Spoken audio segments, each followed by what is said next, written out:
سامعین ناظرین، infection control society آپ کی صحت کے لیے، آپ کی آگاہی کے لیے اور آپ کو بہتر معلومات پہنچانے کے لیے مضامین آپ کی سماعت کے لیے پیش کرتی ہے۔ موسم سرما کے حوالے سے ہم آپ کو کچھ مضامین آپ کی سماعت کے لیے پیش کر رہے ہیں تاکہ آپ ان مسائل سے بچ سکیں جو موسم سرما میں آپ کی فیملی کو مسائل کا شکار کر سکتے ہیں۔ کورائی اور کامن کولڈ کے بارے میں ہم بتانا چاہیں گے، ناک بہنا اور زکام کے بارے میں۔ اس مرض میں ناک کے اندرونی لعاب دار جھلی یعنی کہ میوکس میمبرین میں سوجن ہو جاتی ہے، یعنی کہ مترم ہو جاتی ہے اور ناک بہتی رہتی ہے۔ اس کے علاوہ طبیعت میں سستی چھائی رہتی ہے، پیشانی پر جکڑن اور بوجھ محسوس ہوتا ہے، سر میں بھی درد ہو سکتا ہے، چھینکیں آتی رہتی ہیں، ناک سے پتلا پانی بہتا ہے، آنکھوں میں سرخی آ جاتی ہے، حلق میں درد ہوتا ہے، مرض کا حملہ شدید ہو تو کھانسی ہونے لگتی ہے،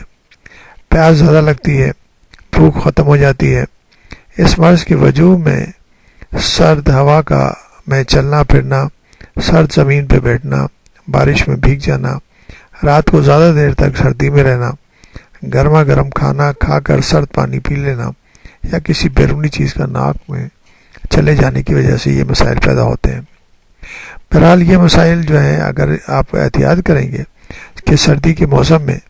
اس قسم کے مسائل سے بچیں گے تو آپ کو یہ مسائل سامنے نہیں آئیں گے۔ تو بہتر یہ ہوگا کہ جن کے ذریعے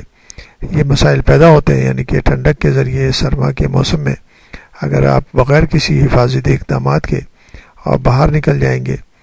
اور اس کے اندر آپ سردی کی لپیٹ میں آ جائیں گے تو یہ مسائل پیدا ہو سکتے ہیں۔ تو بہتر یہ ہوگا کہ بہت ہی پروٹیکشن کر کے اور اپنے چہرے کو، اپنے سر کو ڈھک کر اور جسم کے اندر اچھا لباس پہن کر، گرم لباس پہن کر باہر نکلا جائے تاکہ آپ ان مسائل سے بچ سکیں جو کہ سردی کے اندر پیدا ہوتے ہیں۔